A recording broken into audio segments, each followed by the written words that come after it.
All praises, honor, and glory to Yahweh, Bahashem, Yahweh Shai, Bahashem Rekakadash. Now, when you look at our community coming out of the projects in the low-income housing areas all across America, the so-called black women, they don't have no idea what kind of lifestyle they're living, because most of them is raised up in households with these women that they don't stay with a man. They jump from man to man. See, when you got a community full of women jumping from man to man, and when you look at the statistics of even when they go down to the courthouse and do it like the white man tell them to do it, and get them a license and get them a ring put on their finger and a wedding dress, 70% to 80% of the divorces come from the women. So even when they so-called do it how they want to do it in their little mind and follow the society, following the devil, they still jump from man to man.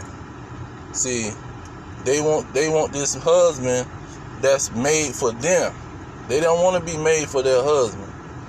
They want the husband to be made for them. Now, when you go into the scriptures, Romans chapter 7 gives you the law. See, it gives you the law of God. And a lot of people, they'll run to these scriptures when they want to prove their point. But see, they won't take the counsel coming from the scripture.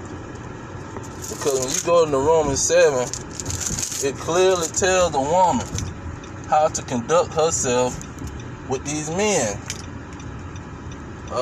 Let's see here, chapter 7, verse 1, it say, "Know ye not, brethren, for I speak to them that know the law." Okay, so if you know the law, you know how you supposed to conduct yourself.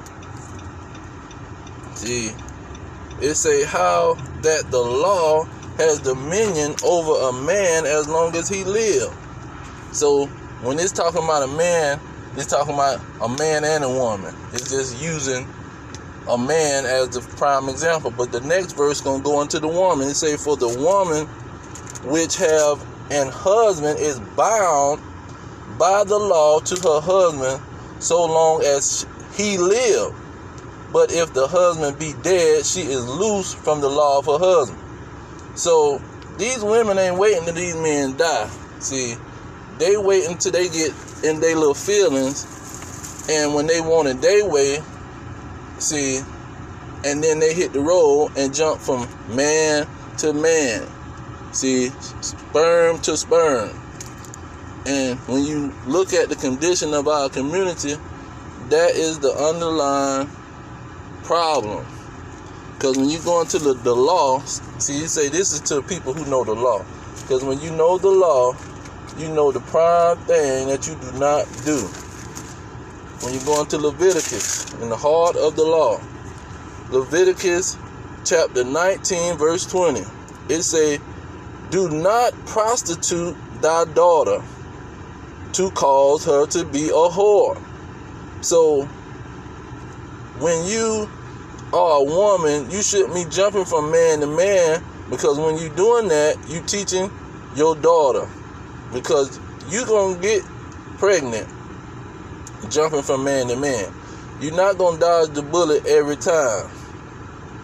One of them times you're going to get pregnant when you jumping from man to man.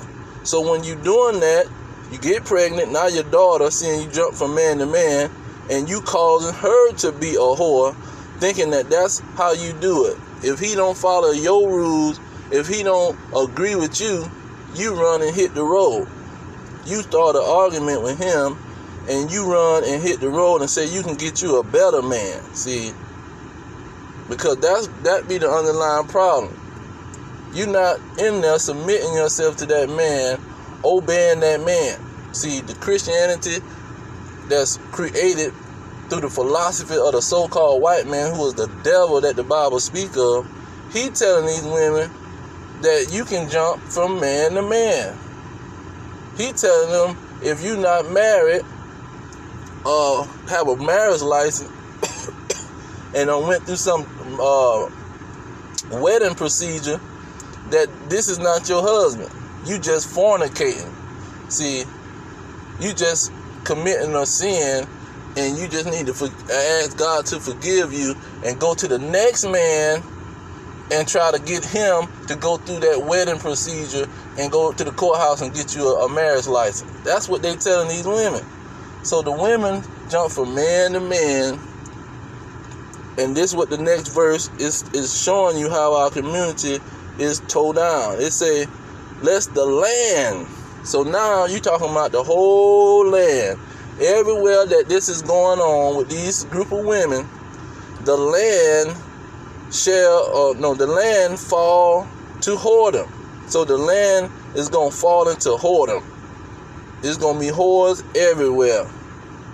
Because now there's no mothers teaching their daughters not to jump from man to man. And it say the land become full of wickedness.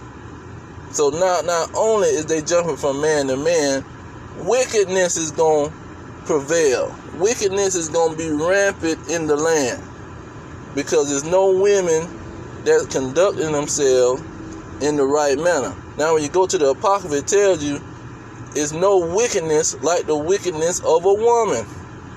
So now you got the top person that she would take wickedness to a whole nother level, and you have her running around with a group of other women, and they all prostituting themselves. And see, that's what you see in the picture. See, they coming from those projects, those bad neighborhoods, those ghettos, those low-income housing, those single-parent housing, and those even married, so-called married houses with a simple man in there bowing to the woman. And a lot of the time, the police and the government then pretty much castrated the man, where he can't be a man in that house, because he gonna cause major trouble with this woman that's going to the Christian church, telling her, if the man make you upset and hit the road, a happy wife is a happy life. Keep her happy. Do what she want. That's what that happy wife thing is all about. Do what's gonna make her happy. So whatever she wanna do is gonna make her happy. If you don't do what she don't wanna do, that's not gonna make her happy. So don't do what she don't wanna do. But see, the man is made to run the house. He was made to run the earth, the animals, the food, the crops. He was made to control everything. So you trying to tell him to follow the woman. Now let's go to Isaiah chapter 3, because another verse lets you know where the wickedness come from, and how wickedness is going to prevail in certain situations if you don't run this thing right. Okay, chapter 3. Isaiah chapter 3. Okay, let's see here. Bear with me 1 second. Isaiah chapter 3 verse 12, it say, and as for my people, children are their oppressors, and women rule over them. See, that's when you die, you dealing with the truth. See, this is how the Most High is punishing the men, first of all, because this is going along with the curses. Because once you take the wealth out of that household, where this man can take care of his household, everything is going to fall. Because when you go into the Apocrypha, it tells you that a woman is full of anger when she got to support her man. Not support her man, when she got to maintain her man. Where he need the woman to help him on a level where she got all the power. You see? Now let's go to the curses. We're at 10. Let me go to the curses and end it on the curses, because only in our community is this thing happening. That proves that we are the Israelites that the Bible speak of. Deuteronomy 28, verse 54. It say, so that the man that is tender among you and very delicate, his eyes shall be evil towards his brother and towards his wife of his bosom and towards the remnant of his children, which he shall leave. Why is he going to leave his children? Verse 55, and get straight to the point. Because he have nothing left him in the siege and in the straitness, wherewith your enemies shall distress you in all the gates. So the enemies came in and took the wealth. You can look at the history that in 1970, the enemy start setting up housing for these women and telling the men, you cannot stay there. You have to go to the colleges, and you stay homeless and go to college and try to upgrade your job. Well, now you can get you a woman. But you when these men doing that, they're not gonna leave these women alone. They're gonna be messing with the women and getting folks pregnant. Now they ain't got child support. Now they trying to work to pay the child support, and they ain't got time to go to no school and upgrade their job so they can take care of these women. Then they take all the trade school the skill jobs training that was in high school, where they train you to do certain skills like electrician, carpentry, painting, maintenance.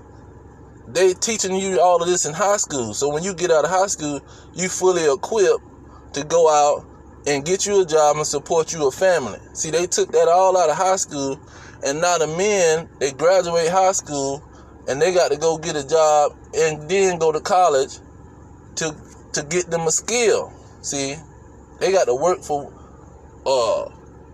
do petty end jobs,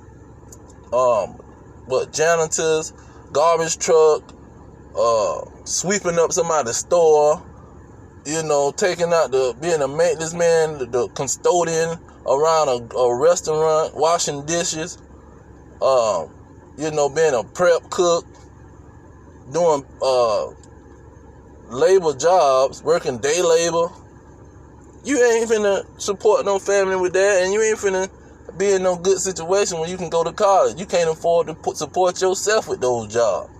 So they understood, the enemies understood that we gonna go in here and we gonna destroy this man.